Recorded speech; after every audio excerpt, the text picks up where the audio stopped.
Nafsi ni mji mkubwa wenye vitu vingi unavyotaka kupata.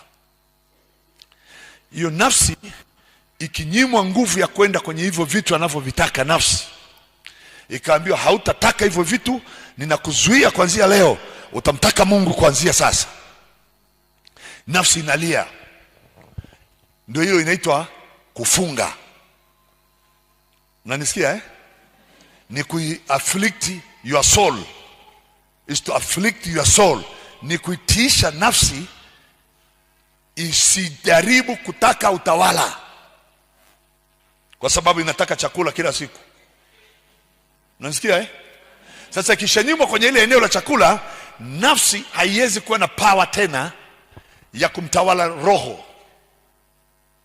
Kwa hiyo roho anapata nguvu ya kumtiisha nafsi. Amen. Sasa kwa sababu roho amekula chakula kigumu hichi ninachokupa cha kutawala. Amen.